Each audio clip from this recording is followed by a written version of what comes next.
کھولے. اس ساری بروٹیلٹی کو آپ کے میڈیا نے دکھایا نہیں دکھایا. تو ایک تو یہ بائسزم میں ان کی دوسرا بغیرتی ہے کہ ان کی قوم کی بیٹی تھی. لیکن ان لوگوں میں کہ جب آپ کی غیرت آپ کے اندر سے نکل جاتی ہے تو پھر یہ حشر ہوتا ہے. اور وہ حشر وہ کنڈیشن اگر آپ نے دیکھ لی ہے تو پاکستان کی میڈیا کو دیکھ سکتے ہیں آپ.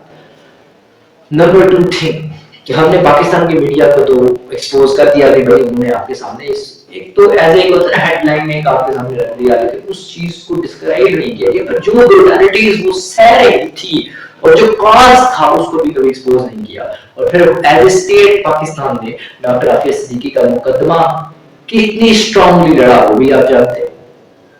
تو آج کے پروگرام میں ناظرین ہم اسی کو آگے لے کے چلیں گے. تو سب سے پہلی بات تو ناظرین کہ امریکہ نے ڈاکٹر عافیہ صدیقی ہے وہ. ناظرین یاد رکھیں ڈاکٹر عافیہ صدیقی ایک بہت ہی جیسے کہتے ہیں نا کہ ایک باقی جتنی بھی مسلم وومنز ہیں جو فنڈامنٹلسٹ بھی ہیں اور یہ بھی فنڈامنٹلسٹ تھی اور ہر فنڈامنٹلسٹ مسلم سے امریکہ کو مسئلہ ہوتا ہے. یہ بات آپ کو پتا ہے. یا جو بھی فنڈامنٹلسٹ مسلم چاہتا ہے اسلام کے نظام کو اسلام کی کانسٹیٹیوشن کو اور جو جن کا کانسٹیٹیوشن اسلام کی کانسٹیٹیوشن کی راہ میں رکاوٹ آتا ہے انہیں پھر پرابلم ہوتی ہے. ان کے ریسٹرکشن بن جاتی ہے اور پھر وہ اس کو ختم کرنے کے لیے اس کو ایلیمنیٹ کرنے کے لیے اس کو راستے سے ہٹانے کے لیے اپنی پوری کانسپریسی کہتے ہیں. اور یہی چیز بیسیکلی جو کانسپریشنل تھیوری کی ایک طرف آپ بچپن سے سنتے چلے آ رہے ہیں اس کانسپریشن تھیوری کی جو اصل وجہ وہ یہی ہے کہ دنیا کے اندر جو وار ہوتی ہے یہ کانسٹیٹیوشنل وار ہوتی ہے. کہیں پہ آپ قبضہ کرنا چاہتے ہیں کوئی کنٹری دوسری کنٹری کو کولونائز کرنا چاہتے ہیں تو کیوں کولونائز کرنا چاہتے ہیں؟ نمبر 1 کہ وہ اس ریسورسز کو خود دینا چاہتی ہے اور نمبر 2 اپنی مرضی کا کانسٹیٹیوشن تھوپ کر. اور کانسٹیٹیوشن اسی لیے اپنی مرضی کا تھوپا جاتا ہے تاکہ وہ جب آپ کا نظام ہوگا تو جو بھی ریونیو آئے گا وہ آپ کے ہاتھوں میں آئے گا. تو اس لیے یہ بیسیکلی ہم تو آپ نے عام جرنلسٹ کو سنا ہوگا آپ کو یہ کہتے ہیں کہ کولونائز اس لیے کرتے ہیں تاکہ مال لوٹیں ان کے وسائل کو لوٹے. تو بھائی وسائل کس طریقے سے لوٹ جاتے ہیں؟ اگر ان کی گورننگ باڈی اور ان کا گورننگ سسٹم اسی طرح چلتا رہے گا تو وسائل کس طرح لوٹ رہے ہوں گے بھائی؟ تو وسائل کو لوٹنے کے لیے کسی کنٹریز کے ریسورسز کے اوپر جھگڑا کرنے کے لیے آپ کو اپنی مرضی کا کانسٹیٹیوشن سسٹم اپنا لانا پڑتا ہے. تو فنڈامنٹلسٹ مسلم چاہے وہ میل ہے چاہے وہ فیمیل ہے امریکہ کی جسے کہتے ہیں نا کہ نظروں میں کھٹکتے میں کھٹکتا ہوں دل گرفتار میں کانٹے کی طرح تو وہ کھٹکتے ہیں. لیکن ڈاکٹر عافیہ صدیقی ایک نہ صرف فنڈامنٹلسٹ مسلم تھی بلکہ ایک ایجوکیٹڈ فنڈامنٹلسٹ مسلم تھی. یہ تو سونے پہ سہاگا ہو گیا کہ جو مسلم فنڈامنٹلسٹ بھی ہو یعنی وہ اسلام کو ایک پولیٹیکو سوشو اکنامک سسٹم بھی مانتا ہو اور پھر وہ مسلم ایجوکیٹڈ بھی ہو اور نہ صرف ایجوکیٹڈ ہو ہائیلی ایجوکیٹڈ ہو اور اس کی جو بایولوجیکل مائکرو بایولوجیکل ریسرچ تھی وہ اس لیول کی تھی کہ اگر وہ پاکستان میں ہی رہ جاتی جو کہ وہ رہنا چاہتی تھی وہ امریکہ کو چھوڑ چکی تھی وہ پاکستان میں اگر اسے رہنے دیا جاتا تو اس کی ریسرچ بیسڈ جو ریسرچ تھی وہ پاکستان کو سائنٹیفکلی فائدہ دے سکتی. تو یہ بات آپ سب جانتے ہیں کہ پروگریس کرنے کے لیے کسی بھی کنٹری کو اکانومیکلی انڈسٹریل اپگریڈ کرنے کے لیے 2 چیزیں ہوتی ہیں یا اس کنٹری کی انڈسٹری یا پھر سائنس اور ٹیکنالوجی کی اس کنٹری کی سائنس اور ٹیکنالوجی کے اندر جو سائنس اور ٹیکنالوجی کی ایک دوڑ ہے اس کے اندر انوالومنٹ کتنی ہے. تو بھائی یہ آپ بات اچھے طریقے سے جانتے ہیں کہ نمبر 1 پہ یہی چیز آتی ہے کہ سائنس اور ٹیکنالوجی کی دوڑ کے اندر کوئی کنٹری کتنی ٹیک پارٹ کر رہی ہے. تو اگر ڈاکٹر عافیہ صدیقی کو پاکستان کے اندر ریسرچ اکوپمنٹ پرووائڈ کر کے اس کو جو ریسرچ کر رہی تھی امریکہ کے اندر جو چھوڑ کر وہ پاکستان رہی تھی اور پھر پاکستان ہی رہنا چاہتی تھی وہ ریسرچ اگر ڈاکٹر عافیہ صدیقی کو کرنے دی جاتی تو پھر آج پاکستان کا نقشہ کیوں چھوڑ ہوتا.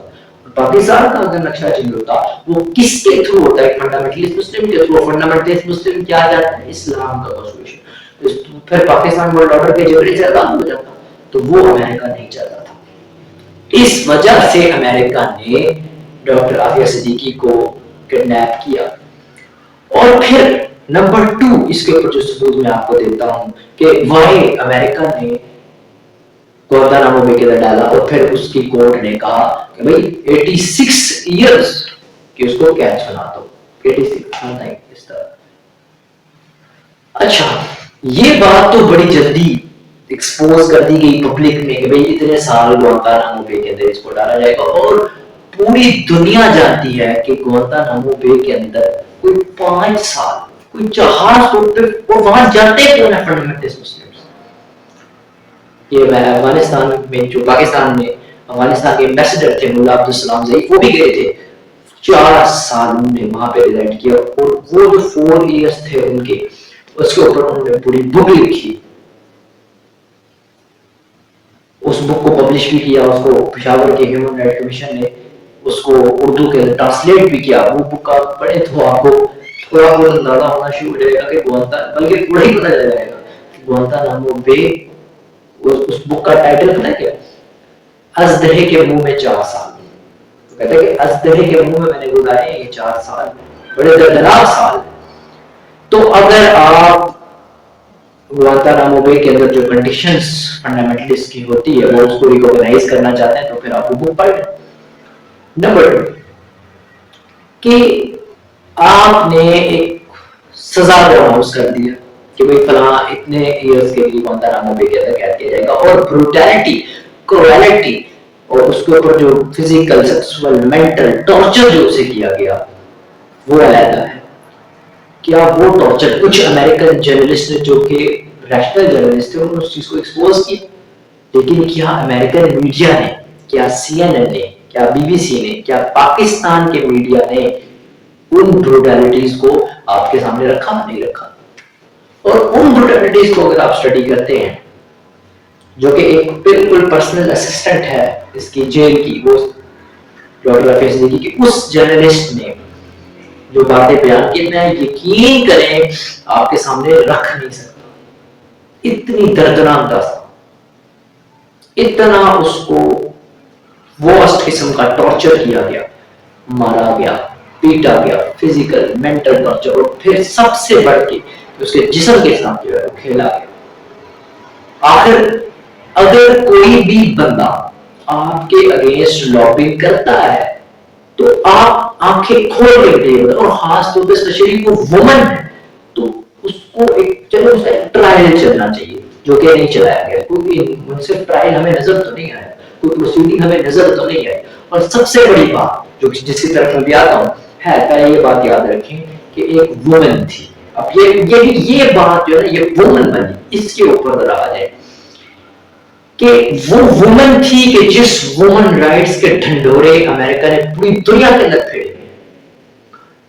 ٹھیک ہے نا, پوری دنیا کے اندر لیبل لگا دیا کہ ہم ہیں پوری دنیا کے اندر وومن رائٹس کے نمبردار, اور ہمارے علاوہ کوئی بھی وومن کے لیے کوئی بھی سولوشن اگر پریزنٹ کرتا ہے وہ غلط ہے, ہم سے نہیں ہے. ہم نے اپنی مرضی کے وومن رائٹس جس کو ہم کہیں گے وومن رائٹس, اصل میں وہ وومن کو جھگڑا ہوگا, پکڑ نہیں ہوگا, اس کو ننگا کرنا, اس کو بیئر کرنا, اس کے لباس اتارنا, یہ ان کے نزدیک وومن کا رائٹ ہے.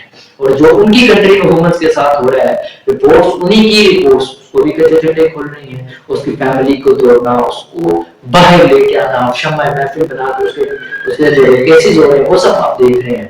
یہ ان کے نزدیک وومن کے رائٹس ہیں. ٹھیک ہے نا, تو وہ کہتے ہیں کہ یہ وومن رائٹس ہیں, باقی کوئی بندہ نہ بولے, اور ہم اس سے زبردستی پوری دنیا کے اوپر تھوپیں گے, اور جو نہیں ایکسپٹ کرے گا ہمیں اس کے اوپر نیوکلیئر اٹیک کرنا پڑا. ہمیں اس کے اوپر اٹیک, افغانستان کے اوپر اٹیک کیا, انہوں نے نہیں مانا تو ہمیں اس کنٹری کے اوپر اٹیک کرنا پڑا, ڈالر کی اس کنٹری کی کرنسی کو تھوڑا ڈیمیج کرنا پڑا, یا آئی ایم ایف کے تھرو سے کنٹرول کر لیا, یا فیٹف کی گریڈ لسٹ میں سے ڈال دیا. سو رستے ہیں. یہ جنرل جال جو ہے نا, یہ اس ورلڈ آرڈر کی لابی نے اپنے آرڈر کو امپلیمنٹ کرنے کے لیے ایک جال نہیں بچھایا. آئی ایم ایف کا جال رہتا ہے, فیٹف کا جال رہتا ہے, پھر فیٹف کے تھرو وہ باقی کنٹریز کی ٹریڈ آپ کے ساتھ بین کر سکتے ہیں. اور پھر نمبر 3 جو سب سے بڑا جھگڑا کہ آپ کو ایک خطرہ ہے نیوکلیئر اٹیک کا, آپ کو نیوکلیئر اٹیک ہو سکتا ہے. اگر آپ اپنا نیوکلیئر پاور پلانٹ بنا رہے ہو تو پھر آپ کے پلانٹ کے اوپر اٹیک ہو سکتا ہے, جس طرح عراق کے اوپر ہوا, ایران کے اندر ہوا. یہ سب کچھ ہمارے سامنے, آنکھوں کے سامنے کلیئر. اور خود یہ جتنے مرضی وومن رائٹس کی وائلیشن کرے یہ آزاد ہے کہ جو مرضی کرے وومن کے ساتھ. ہاں کوئی اور بندہ اپنی پریزنٹیشن دے وومن رائٹس کی تو وہ غلط ہے, جو ان کے نزدیک وومن رائٹس ہے وہی صحیح وومن رائٹس کو اسے امپلیمنٹ کرنا چاہتے ہیں.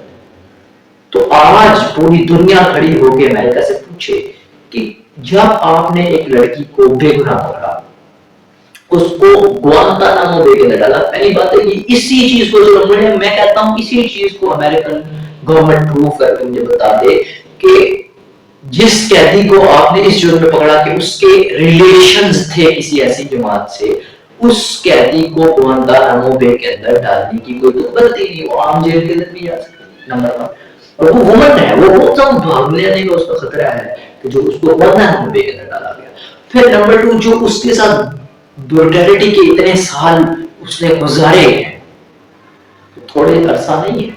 یہ تو اللہ نے, لوگ کہہ رہے ہیں, میں نے جن لوگوں سے ڈسکس کیا, جو لوگ بڑے علم والے, وہ لوگ یہ کہتے ہیں کہ بھائی اچھا ہوا, کیوں اچھا ہوا کہ جو بروٹیلٹی اس کے اوپر ہو رہی تھی, جو ظلم اس کے اوپر ہوتا, جو بربریت اس کے ساتھ کی جا رہی تھی, اس سے اچھا تھا وہ مر جاتی.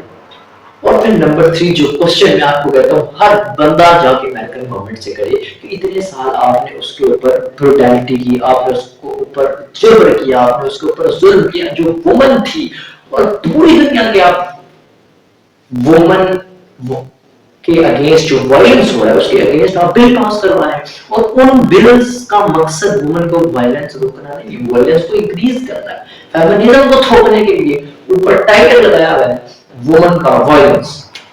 اور سب سے زیادہ وومن کے ساتھ وائلنس آپ خود کر رہے ہو, اور اس کو کرنے کا آپ کے پاس کوئی جواز بھی نہیں ہے. کتنے مزے کی بات ہے, کتنی ایک جیسے کہتے ہیں نا کہ جیسے ایک شعر ہے اردو کا کہ ایک طرفہ تماشا ہے دنیا میرے آگے, ہوتا ہے شب روز تماشا میرے آگے.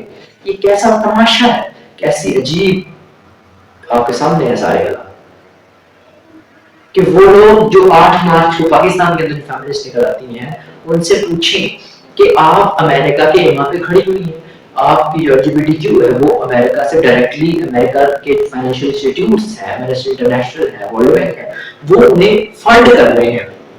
تو آپ یونو سے پوچھیں, آپ ان سے پوچھیں کہ بھئی امریکن گورنمنٹ سے آپ ہمیں یہ تو بتاؤ کہ آپ یہاں پہ پاکستان کے اندر وومن رائٹس کی بڑی بڑی تحریکیں اپنی طرف سے چلا رہے ہو, کیا ڈاکٹر عافیہ صدیقی کوئی وومن نہیں تھی؟ تو آپ نے اس کے ساتھ کیا کیا, اور آپ کے پاس کوئی ایویڈنس نہیں ہے.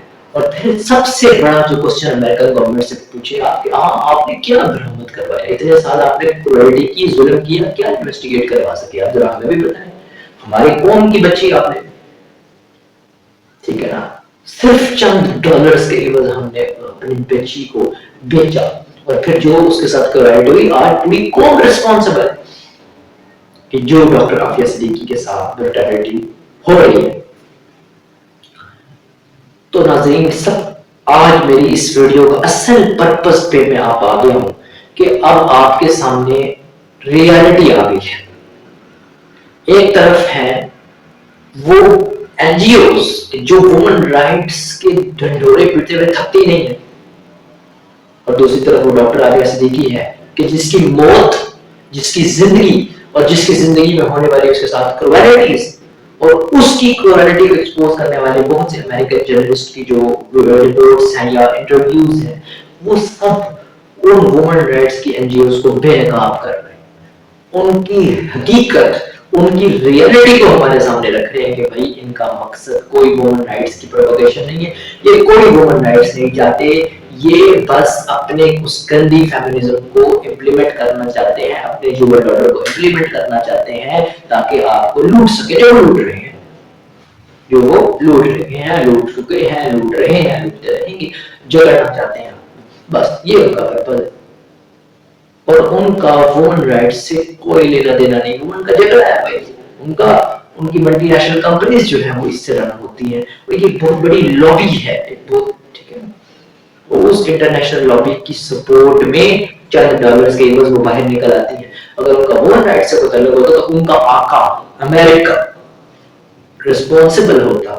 اور یہ صرف ایک ڈاکٹر عافیہ صدیقی کی کہانی نہیں, کتنے ہی لوگ ہیں. اسلام آباد ہائی کورٹ کے اندر ایسے 1,500 لوگوں کا کیس پڑا ہوا ہے, جو کہ ان ناؤن پیپل ہیں جنہیں اٹھا کر بیچا گیا گوانتانامو بے کے اندر ہو گئے، اور ان کا قصور بھی وہی تھا جو ڈاکٹر عافیہ صدیقی کا تھا. اور اس جرم کو جو کہ ایک ان ناؤن جرم ہے، دیکھیں کتنے مزے کی بات ہے کہ جرم ان ناؤن ہے لیکن سزا بھی ملی ہے. اور سزا نہیں، یہ سزا نہیں ہوتی. سیکسول کرائمز جب کسی کے ساتھ آپ کرتے ہو کسی جیل کے اندر تو کیا وہ سزا ہوتی؟ کون سی ایسی دنیا کی سزا؟ اور پھر دنیا جو وومن کے اگینسٹ سیکسول وائلنس ہو رہا ہے اس کے اگینسٹ بولنے والی سب سے آگے امریکہ ہی کھڑا ہوتا ہے. وہ امریکہ جو گوانتانامو بے کی جیل کے اندر جس کے سولجر وومنس کے ساتھ بروٹیلٹی کرتے ہیں، ایک دفعہ نہیں وہ جرنلسٹ لکھتی ہے 100 دفعہ ہر روز اس کے ساتھ جو ہے سیکسول ٹارچر اس کو کیا جاتا. تو یہ وہ داستان ہے. اور کتنے مزے کی بات میں کہہ رہا تھا کہ جرم کا پتا تو ہی لیکن سزا بھی ہے، بروٹیلٹی بھی ہے، فزیکل سیکسول مینٹل ٹارچر بھی ہے، اور پھر اسے مار دیا، مرڈر کر دیا اس کا. لیکن آج تک یہ نہیں پتا چلا کہ ڈاکٹر عافیہ صدیقی نے کیا. اور وہ جو 1,500 لوگ جن کا کیس نہ پتا ہے کورٹ کے اندر پڑا ان کا بھی نہیں پتا چلا کہ انہوں نے کیا کیا تھا، لیکن ان کو بھی موت کی بھیڑ اتار دیا امریکہ نے. اور میں سے بہت سی وومنس تھی، بہت سے میل تھے، بہت سے فیمیل تھی. تو آج آپ کے سامنے یہ ریئلٹی رکھنا چاہتا تھا کہ بھائی آنکھیں کھول کے جیو. ان کی یہ جو آپ کے سامنے میں نے کہا پہلے میں نے بات کی شروع میں کہ آپ کا میڈیا ہے بائیسڈ میڈیا، آپ کا مینسٹریم الیکٹرانک میڈیا بائیسڈ ہے. وہ آپ کے سامنے جو بات رکھتا ہے وہ ریئلٹی نہیں ہوتی، اندر ریئلٹی ہوتی. یہ ڈسپشن کے ایریا سے آپ گزر رہے ہو، اور ڈسپشن کبھی بھی ٹائٹل سے جج نہیں ہوتی، اس کے اندر جا کے جب آپ ریسرچ کرتے ہو تو آپ کو پتہ چلتا ہے ریئلٹی کیا ہے. اور آخر میں آپ افسوس کر سکتے ہیں کہ آپ کے میڈیا کے اوپر کہ جس نے اس خبر کو لیک نہیں کیا کہ ڈاکٹر عافیہ صدیقی کو امریکہ نے مرڈر کر ختم کر دیا، مار دیا. تو آخر میں میرا ناظرین آپ سب سے ایک یہ سوال ہے میرا آپ سے، ایک التجا ہے میری آپ سے کہ آئندہ زندگی کے اندر اس امریکہ کی ریئلٹی کو، ان ورلڈ آرڈر کے لابیوں کو، ان وومن رائٹس کے مرداروں کی حقیقت کو پہلے تو ریسرچ کر کے ریکوگنائز کریں اور پھر ایکسپوز